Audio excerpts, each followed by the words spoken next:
নমস্কার, আমি ডক্টর বোধিসত্ত্ব খান চলে এসেছি সহজ শেয়ার বাজারের আরেকটি নতুন এপিসোড নিয়ে। প্রিয় বন্ধুরা, আশা করি সবাই ভালো আছেন এবং সুস্থ আছেন। আজকের আমাদের আলোচনা ফোকাস থাকবে জিও পলিটিক্স নিয়ে, বিশ্ব অর্থনীতি নিয়ে এবং ভারতবর্ষের ওপর সম্প্রতিকালে কিছু এমন ঘটনা ঘটেছে বিগত 24 ঘন্টায়, যেটা ভারতবর্ষের অর্থনীতি তথা ভারতবর্ষের ডিফারেন্ট যে বিভিন্ন সেক্টরস রয়েছে তাকে সেটা পরোক্ষে প্রভাবিত করতে পারে।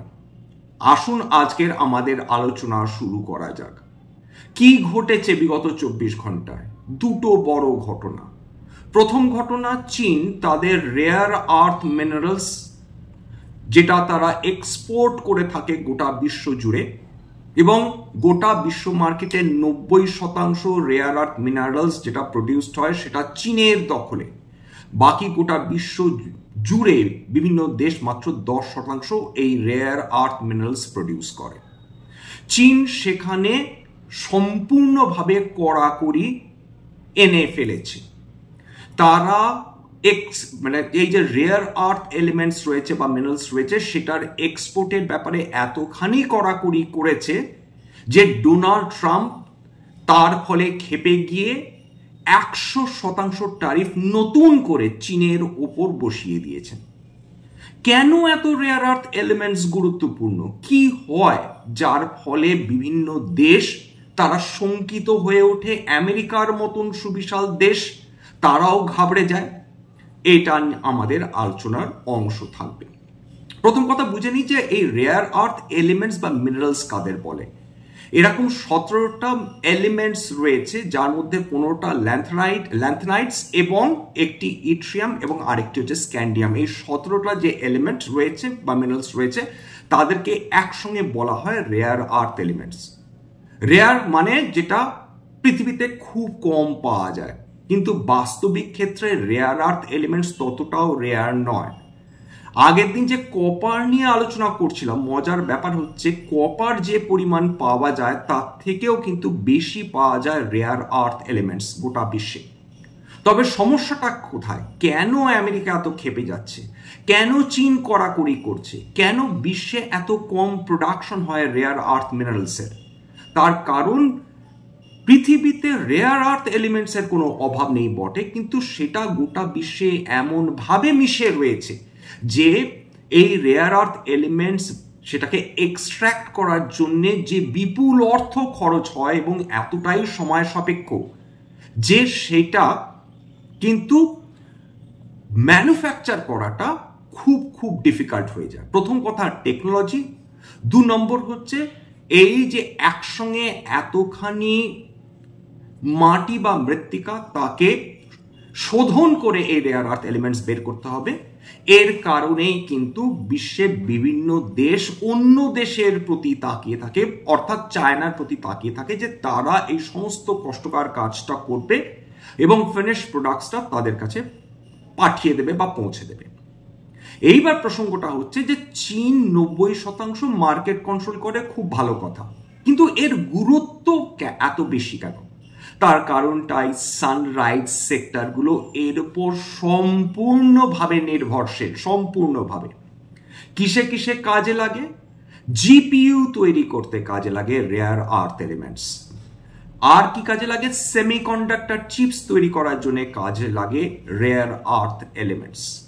এছাড়া বিভিন্ন যে ইলেকট্রিক ভেহিকেলস রয়েছে এবং ইলেকট্রিক ব্যাটারিজ রয়েছে তার জন্য এই রেয়ার আর্থ এলিমেন্টসের সাহায্যে তৈরি ম্যাগনেট, অর্থাৎ রেয়ার আর্থ ম্যাগনেটস, সেটা চীন বহুল পরিমাণে তৈরি করে এবং সেটা ছাড়া ইলেকট্রিক ভেহিকেল চলবেই না সোজা ভাষায়। এবং একছত্র আধিপত্য যেহেতু চীনের কাছে, সেই জন্য আমেরিকা চীনের কাছে মাথা নত করতে বাধ্য হচ্ছে। এবং খেয়াল করে দেখুন যে চীন খুব স্ট্র্যাটেজিক্যালি এই নিষেধাজ্ঞা জারি করেছে এমন সময় যে মাত্র কয়েকদিনের মধ্যে যখন তাদের প্রেসিডেন্ট শি এবং ডোনাল্ড ট্রাম্প তাদের সাক্ষাৎকার হতো, বিভিন্ন অর্থনীতি সংক্রান্ত কথাবার্তা হতে পারত। ডোনাল্ড ট্রাম্প এতটাই ক্ষেপে গিয়েছেন, তিনি বলছেন ওর সঙ্গে কথাই বলবো না, এখনো ক্যান্সেল করিনি কিন্তু কথা বলার আর কোনো মানে নেই। 100% ট্যারিফ উনি বসিয়ে দিয়েছেন বিভিন্ন চাইনিজ যে পণ্যগুলো রয়েছে তার উপর, অর্থাৎ খুব সহজ ভাষায় বলতে গেলে এক্সিস্টিং যে ট্যারিফ রয়েছে তার ওপর আরো অতিরিক্ত 100% ট্যারিফ। এর ফলে কি হবে? এর ফলে স্পষ্ট বোঝা যাচ্ছে এই মুহূর্তে কমপ্লিট স্ট্যান্ড অফ চলছে চীন এবং আমেরিকার মধ্যে। চীনের কোনো পণ্য আমেরিকাতে ঢুকতে দেওয়া হবে না, এই ব্যাপারে ডোনাল্ড ট্রাম্প বদ্ধপরিকর। এইবার আমেরিকা তো লাফালাফি কেন করছে? আমেরিকা তো লাফালাফি করছে তার কারণ রেয়ার আর্থ এলিমেন্টসের ইউসেজের জন্য। রেয়ার আর্থ এলিমেন্ট ব্যবহার করা হয় ডিফেন্স ইকুইপমেন্টস তৈরির জন্য আগে, হ্যাঁ, সেটা এয়ারফোর্সে কাজে লাগে, মিসাইল তৈরি করার জন্য কাজে লাগে, ড্রোনস তৈরি করার জন্য কাজে লাগে। চীন বিলক্ষণ বুঝে গেছে যে আমি যদি রেয়ার আর্থ এলিমেন্টস আমেরিকাতে রপ্তানি করতে থাকি, যেটা আগে করতাম, তাহলে আমেরিকা এই রেয়ার আর্থ এলিমেন্টস দিয়েই মিসাইল তৈরি করবে, ড্রোনস তৈরি করবে এবং পরে আমাদেরই বাঁশ দেবে। এটা চীন বুঝে গেছে এবং চীন এটাকে একটি নতুন অর্থনৈতিক ওয়েপন হিসেবে ট্রিট করছে। এতদিন ডোনাল্ড ট্রাম্প ভাবতেন যে ট্যারিফ বসালাম, সুতরাং অর্থনৈতিক যুদ্ধে আমি জিতে যাচ্ছি, যা খুশি তাই করব, পণবন্দি করার দায়িত্ব একমাত্র আমেরিকার। সেটা চীন পরোক্ষে খেলে বা প্রত্যক্ষভাবে খেলে বুঝিয়ে দিল, দাদা আপনি দাদাগিরিটা কম করুন, কারণ আমাদের হাতে এমন কিছু রয়েছে যেটা আপনাদের দাদাগিরি বন্ধ করতে খুব সহজেই সক্ষম হবে, সেটা হচ্ছে রেয়ার আর্থ এলিমেন্টস। এইবার কারা সবচেয়ে বেশি বিপদে পড়েছে সেটা আমেরিকার শেয়ার বাজার দেখলেই বুঝে যাবেন। একদম স্পষ্টত কালকের আমেরিকাতে ন্যাসড্যাক 3.5% উপর পতন দেখেছে, স্ট্যান্ডার্ড অ্যান্ড পুর 2% উপর পতন দেখেছে এবং ডাউ জোন্স সেটাও প্রায় 2% উপর পতন দেখেছে, ক্র্যাশ করেছে। কোন কোন কোম্পানি ক্র্যাশ করেছে দেখলে আরো মজাটা বুঝবেন। এনভিডিয়া ক্র্যাশ করেছে, মেটা ক্র্যাশ করেছে, গুগল ক্র্যাশ করেছে, টেসলা ক্র্যাশ করেছে। 4 থেকে 10% মধ্যে এই সমস্ত কোম্পানিগুলো ক্র্যাশ করেছে এবং প্রত্যেকটা টেকনোলজি ওরিয়েন্টেড সেক্টর। ন্যাসডাক কিন্তু টেকনোলজি হেভি ইন্ডাইস, তার ফলে এত বেশি কারেকশন এসছে ন্যাসডাক ইন্ডাইসে। মানে লিটারালি অ্যাপল তার স্টকেও ক্র্যাশ হয়েছে এবং মানে সোজা কথা পতন হয়েছে, সুবিশাল পতন হয়েছে। তার কারণ রেয়ার আর্থ এলিমেন্টস ছাড়া গ্রাফিক প্রসেসিং ইউনিট তৈরি করা সম্ভব হবে না, সেমিকন্ডাক্টর চিপস তৈরি করা সম্ভব হবে না। সমস্ত কিছু বিশেষ করে আমেরিকার হাই টেকনোলজি যে স্টকসগুলো রয়েছে সেগুলো স্তব্ধ হয়ে যাবে। এই মাল্টিন্যাশনাল কোম্পানিগুলো কি তাদের $1 ট্রিলিয়ন যে ব্যবসা চলছে সেটা বন্ধ করতে রাজি হবে কেবল ডোনাল্ড ট্রাম্পের মন মর্জির ওপর ডিপেন্ড করে? সেইটা এখন $1 ট্রিলিয়ন প্রশ্ন। কালকে জানেন কি ঘটনা? ভারতবর্ষ $4 ট্রিলিয়ন ইকোনমি ধরা হয়।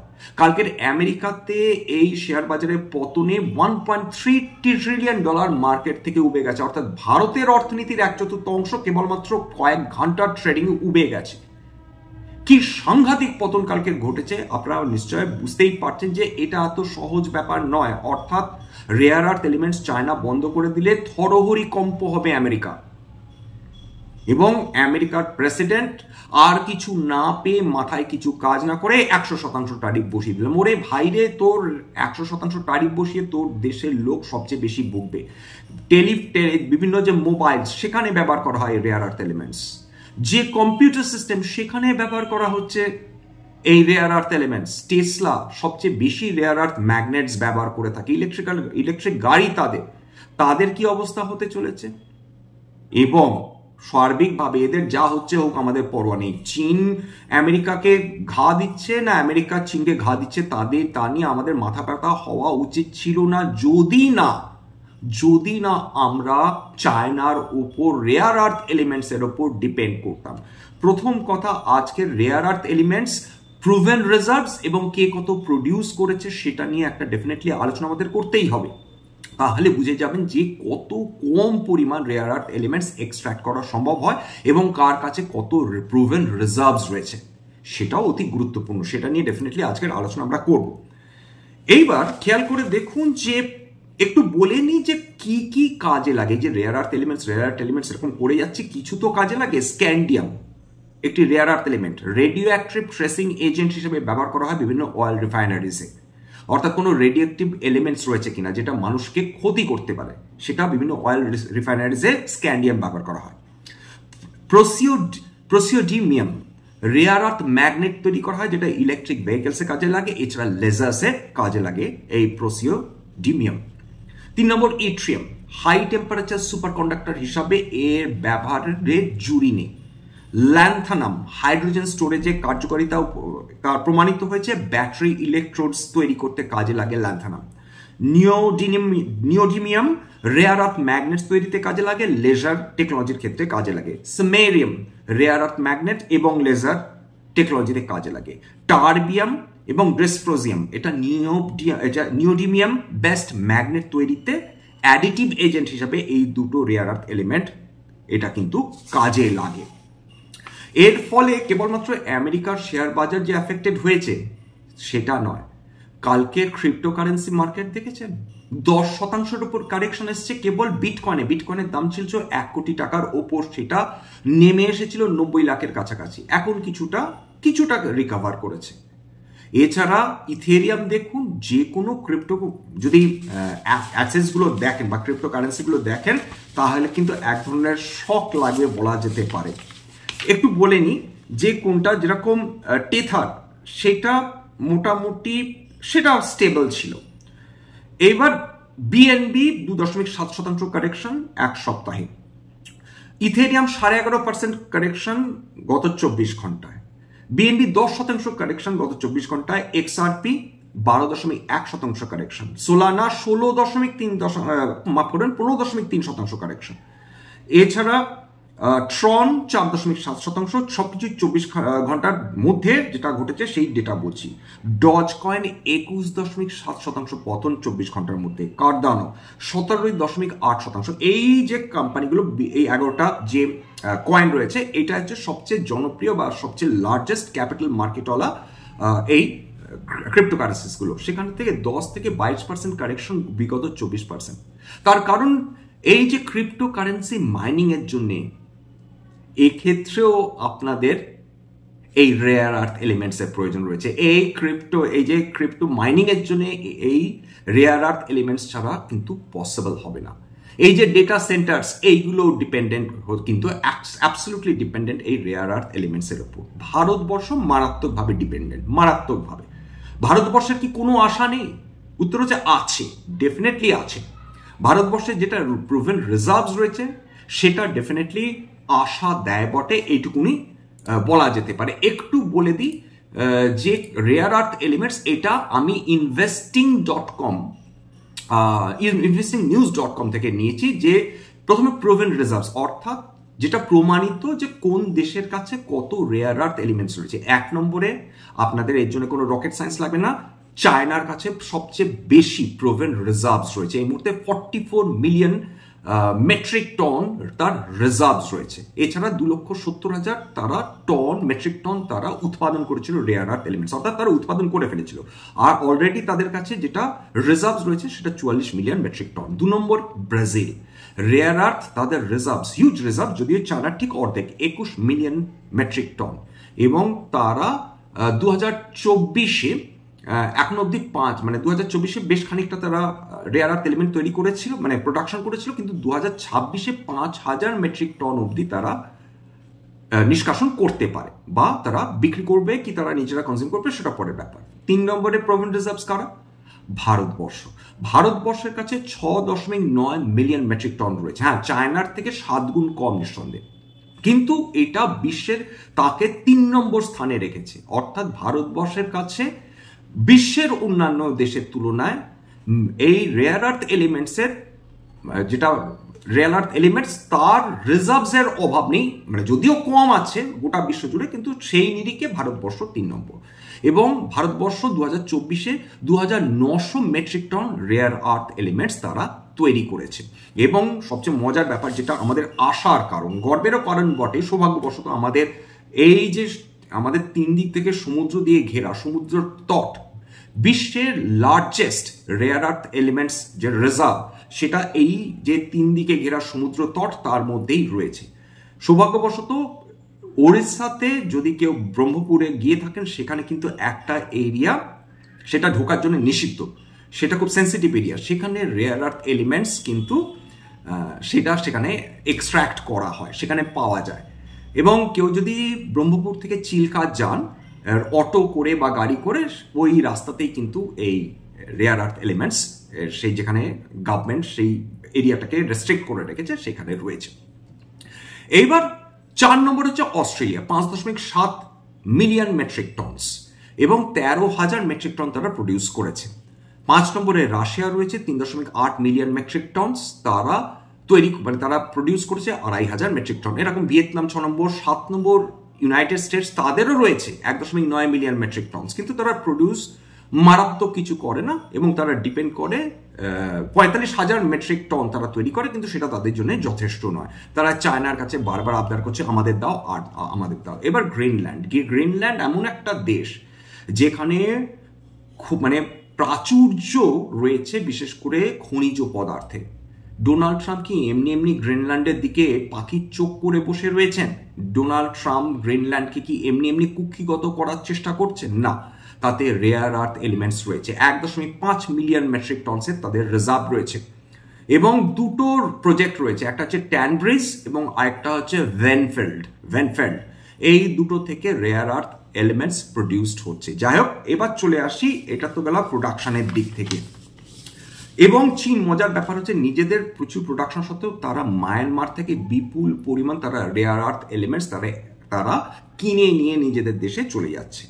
এইবার চীন বলেছে আমরা তো সমস্ত জায়গায় রেস্ট্রিকশন করছি, রেয়ার আর্থ এলিমেন্টস কাকে দেবো না সেটা সম্পূর্ণ আমাদের উপর। আমেরিকাতে যাচ্ছে না, এটা এই মুহূর্তে ক্লিয়ার। ভারতবর্ষকে কি চীন যেটা বলেছে সেটা ভীষণ উল্লেখযোগ্য। ভারতবর্ষ চীনকে বলেছে চীন ভারতবর্ষকে বলেছে দেব, আপনাদের রেয়ার আর্থ এলিমেন্টস দিতে আমাদের কোনো অসুবিধা নেই, কিন্তু তারা একটা শর্ত রেখেছে। কি সেই শর্ত? তারা বলেছে আপনাদের এই রেয়ার আর্থ এলিমেন্টস আমরা দেব, আপনারা গাড়ি তৈরি করুন, আপনারা ব্যাটারি তৈরি করুন, কি মিসাইলে কাজে লাগান সেটা আপনাদের ব্যাপার, আমাদের কিছু দেখার দরকার নেই, কিন্তু আমেরিকাতে দেওয়া যাবে না।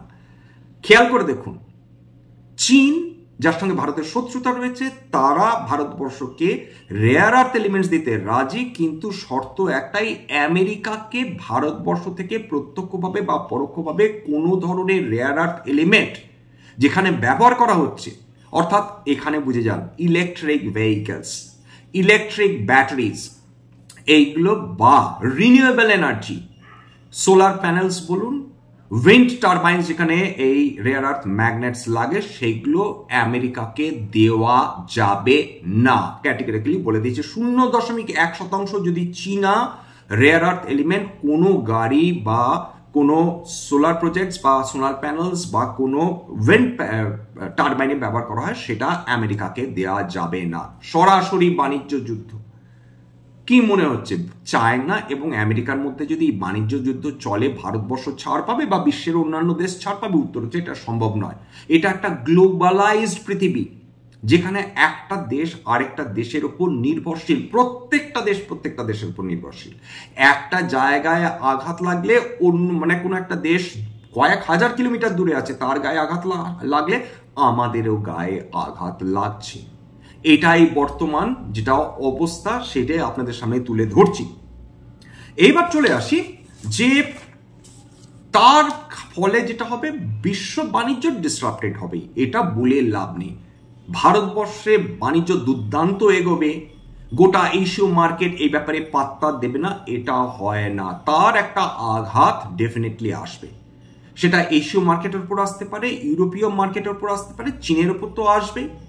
এবং ভারতবর্ষে যে সেক্টরগুলো চীন থেকে আমদানি করা রেয়ার আর্থ এলিমেন্টসের উপর ডিপেন্ডেন্ট, তাদের কিন্তু একটু ঝাঁকুনি লাগবে। যতই আমরা চায়না প্লাস ওয়ান বলি না কেন, বাস্তব এটাই যে কোম্পানিগুলো চায়না থেকে এত দ্রুত তাদের প্রজেক্ট সরাতে পারবে না, সরাতে চাইবেও না।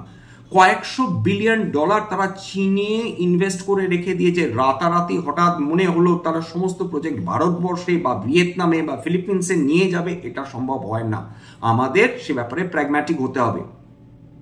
এবং যা অবস্থা চলছে এটা বেশি দিন কন্টিনিউ করাটা ভীষণ ডিফিকাল্ট। সার্বিকভাবে মারাত্মক ক্ষতি হয়ে যাবে, মারাত্মক।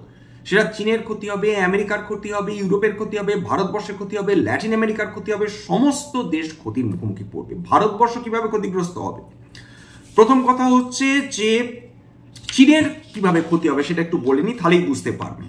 এবং তার ফলে চীনের ক্ষতি হলে গোটা বিশ্ব জুড়ে বিশ্বব্যাপী সাপ্লাই চেনের প্রবলেম আসবে, ইলেকট্রনিক্সের প্রবলেম আসবে, গাড়ি, এনার্জি সেক্টর, সমস্ত কিছুতে প্রবলেম। ভারতবর্ষের ক্ষেত্রে একই কথা বলা যেতে পারে। ভারতবর্ষের capital goods, electronics, electrical devices যারা তৈরি করে, তাছাড়া ইলেকট্রিক ভেহিকলস যারা তৈরি করে, রিনিউয়েবল এনার্জির সঙ্গে যারা যুক্ত, সেমিকন্ডাক্টর কোম্পানিগুলো যেগুলো যুক্ত রয়েছে, যারা রেয়ার আর্থ এলিমেন্টসের উপর ডিপেন্ডেন্ট, সবাই প্রত্যক্ষভাবে বা পরোক্ষভাবে ক্ষতিগ্রস্ত হবে যদি এটা লং টার্ম কন্টিনিউ করে। অলরেডি ঘোষণাটা দারুণভাবে একটা বিরূপ প্রতিক্রিয়া যে সৃষ্টি করে দিয়েছে সে ব্যাপারে কোনো সন্দেহ নেই। ভয় দেখাচ্ছি না, পয়েন্ট বাই পয়েন্ট ডেটা অনুযায়ী কিন্তু কথা বলছি। এবং সবচেয়ে ক্ষতি ডেফিনেটলি কার হবে? চীনের হবে। খুব স্বাভাবিকভাবে চীন একটা এক্সপোর্ট ডিপেন্ডেন্ট কান্ট্রি, তাদের অধিকাংশ রেভিনিউ, অধিকাংশ প্রফিট আসে এক্সপোর্ট থেকে, এবং সবচেয়ে তাদের বড় ট্রেডিং পার্টনার আমেরিকা। আমেরিকা যদি চীনের সমস্ত প্রোডাক্টসের ওপর তারা এরকম 100% ট্যারিফ অতিরিক্ত বসিয়ে দেয়, খুব স্বাভাবিকভাবে চীনের পণ্যগুলো আমেরিকাতে যাবে না। এবং কয়েকশো বিলিয়ন ডলারের যেহেতু ট্রেড চীন করে থাকে আমেরিকার সঙ্গে, সেক্ষেত্রে চীনই সবচেয়ে বেশি ক্ষতিগ্রস্ত হবে। চীনের ক্ষেত্রে এবার দেখুন কোন কোন সেক্টর ক্ষতিগ্রস্ত হতে পারে। ইলেকট্রনিক্স, সেমিকন্ডাক্টর, সে ব্যাপারে কোনো সন্দেহ নেই, কারণ চীন থেকে প্রচুর আমেরিকাতে ইলেকট্রনিক্স যন্ত্রাংশ, chip, battery, capacitor, circuit board এগুলো রপ্তানি করা হয়। এবং 100% ট্যারিফ মানে বুঝতেই পারছেন সমস্ত প্রাইসেস দ্বিগুণ হয়ে যাবে। ক্ষতিকার কারা হবে? আমেরিকান কোম্পানিসগুলো, অ্যাপল, ডেল, এইচপি, চীনের ফক্সকন, বিওয়াইডি, ইলেকট্রনিক্স, বিওই, লাক্স শেয়ারের মতন কোম্পানি, তারা ক্ষতিগ্রস্ত হতে পারে। এবার চীন ইভি ব্যাটারি ম্যানুফ্যাকচারিং এর ক্ষেত্রে 1 নম্বর। সুতরাং ট্রাম্পের তরফে যদি এরকম ট্যারিফ বসানো হয়, সিএটিএল, বিওয়াইডি, গোতিয়ান, এই ধরনের কোম্পানিগুলো রপ্তানি সম্পূর্ণভাবে বন্ধ হয়ে যেতে পারে আমেরিকাতে। সৌরশক্তির ক্ষেত্রে আমেরিকাতে যে সোলার প্যানেল তৈরি হয়েছে মানে যায়, তার 70% চীনা প্রোডাক্টস। সুতরাং সেখানে যদি 100% ট্যারিফ সোলার প্রজেক্টসের উপর বসে, বুঝতেই পারছেন সেটা আনভায়াবল হয়ে যাবে, সেটা প্রফিটেবল থাকবে না। লঙ্গি, ট্রিনা সোলার, জিঙ্কো সোলারের মতন কোম্পানিগুলো ক্ষতিগ্রস্ত হওয়ার সম্ভাবনা রয়েছে। ভারতবর্ষে ইলেকট্রনিক্স ম্যানুফ্যাকচারিং এ আসি, ডিকসন, স্মির্না এসজিএস, কেন্স টেকনোলজি, টাটা এলিক্সাই, এরা আবার একই সঙ্গে সেমিকন্ডাক্টর সেক্টরেও কাজ করছে। ইভি ও ব্যাটারি সেক্টরের মধ্যে আমার রাজা এনার্জি মোবিলিটি, এক্সাইড এনার্জি এবং টাটা মোটরস। কারণ এরা পরোক্ষভাবে প্রভাবিত হতে পারে, কারণ টাটা মোটরস আমেরিকাতে তারা ইলেকট্রিক ভেহিকলস বিক্রি করে যেগুলো চাইনিজ ম্যাগনেট ব্যবহার করে। সৌরশক্তির রিনিউয়েবল এনার্জির ক্ষেত্রে ওয়ারি রিনিউয়েবলস আছে, Vikram solar, Adani green energy, এরাও প্রত্যক্ষ বা পরোক্ষভাবে প্রভাবিত হতে পারে। এছাড়া সেমিকন্ডাক্টর ও চিপ ডিজাইনিং সেক্টর, সেখানে মসচিপ টেকনোলজিস রয়েছে, স্পেল সেমিকন্ডাক্টরস রয়েছে, টাটা ইলেকট্রনিক্স রয়েছে। তার মানে যেটা দাঁড়াচ্ছে, যদি এই ধরনের ডিসরাপশন চলতে থাকে তাহলে দাম বাড়ার প্রভূত সম্ভাবনা রয়েছে ইলেকট্রনিক্স, ইভি, সৌর ব্যাটারি সবকিছুর ক্ষেত্রে। যাক, আপাতত যেটা বোঝা যাচ্ছে এই দুটোই দেশ, বড় বড় দেশ, তার একটা নেগোসিয়েশন ট্যাকটিক, মানে একটা ট্যাকটিক্যাল প্লে চলছে। এ বলে আমায় দেখ, ও বলে আমায় দেখ, কেউ কারোর সামনে ঝুঁকবে না। আপাতত এইটাই হচ্ছে লক্ষ্য, যে কিভাবে পরস্পরকে চাপে রেখে নিজেদের সপক্ষে মানে এই কাজটাকে নিয়ে আসা সম্ভব। সুতরাং চীনের নতুন নীতিটা একবার বলে নিই। রেয়ার আর্থ রপ্তানি করতে গেলে সরকারের বিশেষ অনুমতি লাগবে। রপ্তানি সংক্রান্ত সমস্ত ডেটা এবং পার্টনার দেশের নাম অর্থাৎ স্টেট লেভেল ক্লাসিফাইড থাকবে। কোনো দেশ যদি চীনের বিরুদ্ধে কাজ করে, বকলমে পুরুন আমেরিকা, তাহলে রপ্তানি পুরোপুরি বন্ধ করে দেওয়া হতে পারে। অর্থাৎ একটা রাজনৈতিক অস্ত্রকে মানে নয়, এটা একটা অর্থনৈতিক অস্ত্র বা ইকোনমিক ওয়েপন হিসেবে ইউজ করা হবে। এবং প্রাথমিকভাবে electronics, defence sector, renewable energy sector, এইগুলো তো নিঃসন্দেহে চাপে থাকবে। ভারতবর্ষের নিঃসন্দেহে নিজস্ব রেয়ার আর্থ রিজার্ভ রয়েছে, আলোচনা করলাম। ভারতবর্ষের যে মোনাজাইট স্যান্ড রয়েছে, যেটা ওড়িশা এবং কেরালা মানে সমুদ্র তটে পাওয়া যায়, সেখান থেকে রেয়ার আর্থ আলাদা করা হয়। Indian rare earth elements limited already extraction কাজ শুরু করে দিয়েছে, কিন্তু স্কেল খুব কম। ভারত সরকার খুব স্বাভাবিকভাবে এটাকে স্ট্র্যাটেজিক প্রায়োরিটি হিসাবে এনকারেজ করবেন কিনা সেটা তো ভবিষ্যতে বলবেন। এছাড়া আমরা অস্ট্রেলিয়া, ভিয়েতনাম, ব্রাজিলের সঙ্গে স্ট্র্যাটেজিক পার্টনারশিপ করছি, যাতে সেখান থেকে আমরা রেয়ার আর্থ এলিমেন্টস সাপ্লাই নিয়মিতভাবে পেতে পারি। এক্ষেত্রে আমাদের চীনের উপর নির্ভরতা কমবে। এছাড়া প্রাইভেট সেক্টরে কিছু সুযোগ রয়েছে, কিন্তু আপাতত আমাদের প্রোডাকশন বড় কম, তার জন্য আমাদের অপেক্ষা করতে হবে। আমাদের স্বনির্ভর হতে হবে সত্যি কথা বলতে। এবং এইটাই প্রবলেম, যে আমাদের রেয়ার আর্থ এলিমেন্টসের ডিপেন্ডেন্স এমনভাবে বেড়ে চলেছে। চট করে বললাম স্বনির্ভর হব, এটা হয় না, আমাদের এখন অপেক্ষা করতে হবে। সুতরাং এই যুদ্ধের ভুক্তভোগী সমস্ত দেশকেই হতে হবে। সবচেয়ে বিশেষ করে ইলেকট্রিক ভেহিকেলের ক্ষেত্রে tata motors, OLA electric, Exide energy, আমার রাজা ইন্ডাস্ট্রিজ, এরা যেহেতু ইলেকট্রিক ব্যাটারিজ এবং ইলেকট্রিক ভেহিকেল তৈরি করে, আমাদের এই ব্যাপারে খুব স্বাভাবিকভাবে এগুলো কেবল উদাহরণ, কোনো কিন্তু কোনো কিন্তু যেটাকে বলে সাজেশন বা অ্যাডভাইস নয়। ইলেকট্রনিক্স সেক্টর আলোচনা করেছি। ডিফেন্সের ক্ষেত্রে Bharat electronics limited, Hindustan aeronautics, BDL, সমস্ত কিছু, সেটা মিসাইল বলুন, রেডার বলুন, স্যাটেলাইট বলুন, ফাইটার জেট বলুন, সব কিছুর জন্য কিন্তু আমাদের রেয়ার আর্থ ক্রিটিক্যাল এলিমেন্টস এর জন্য কিন্তু আমাদের এদের ওপর কিন্তু ডিপেন্ড করতে হয়। রিনিউয়েবল এনার্জি ক্ষেত্রে wind turbine magnet, solar tracker, actuator প্রভৃতিতে রেয়ার আর্থ এলিমেন্টস লাগে। এছাড়া hi-tech medical equipments, MRI machine, laser, precision ইকুইপমেন্টসে রেয়ার আর্থ এলিমেন্ট লাগে। এবং খুব স্বাভাবিকভাবে ভারতবর্ষে কারা কাজ করছে, সিয়ামেন্স কাজ করছে, এইটুকুনি বলা যেতে পারে। যাই হোক, এখানে শেষ করছি। আশা করি এই এপিসোড আপনাদের ভালো লাগবে। স্ট্যান্ডার্ড ডিসক্লোজার যে কোম্পানিগুলো নিয়ে আলোচনা করলাম, হতে পারে তার মধ্যে কয়েকটা কোম্পানিতে আমার বা আমার পরিবারের বিনিয়োগ থাকলেও থাকতে পারে। ভবিষ্যতে যদি নতুন করে কিনি বা বিনিয়োগ করি, আগাম বিজ্ঞপ্তি দিয়ে কিনতে বা বিক্রি করতে পারবো না। স্ট্যান্ডার্ড ডিসক্লেমার, এটা কেবলমাত্র একটা এডুকেশনাল চ্যানেল বাঙালি বিনিয়োগকারীদের, ইনভেস্টারদের জন্য। এখানে কোনো ধরনের কোনো শেয়ারের buy sell, recommendation, suggestion, advice, এমনকি ইনফ্লুয়েন্স করার কোনো প্রচেষ্টা নেই। আমি যে কোম্পানিগুলোর নাম বললাম কেবলমাত্র ফর ইলাস্ট্রেশন পারপাস। আমার কথা শুনে যদি কোনো শেয়ারের ব্যাপারে আপনার বাইসেল সিদ্ধান্ত নেন, ক্ষতি মুখোমুখি হতে পারেন। সুতরাং সবসময় আপনি সেবি রেজিস্টার্ড ইনভেস্টমেন্ট অ্যাডভাইজারের পরামর্শ নেওয়ার চেষ্টা করবেন বা নিজের ডিউ ডিলিজেন্স করবেন। সবার শেষে যেটা বলে থাকি, যদি এই ধরনের এপিসোড আপনাদের ভালো লাগে, প্লিজ একটা লাইক দিন, প্লিজ সাবস্ক্রাইব করুন, এবং যদি সত্যি মনে হয় আমাদের বাঙালি ভাই বোনদের জীবনে একটুখানি ভ্যালু অ্যাড করতে পেরেছি, নিজের গ্রুপে শেয়ার করে দেওয়ার চেষ্টা করুন। আজকের জন্য নমস্কার।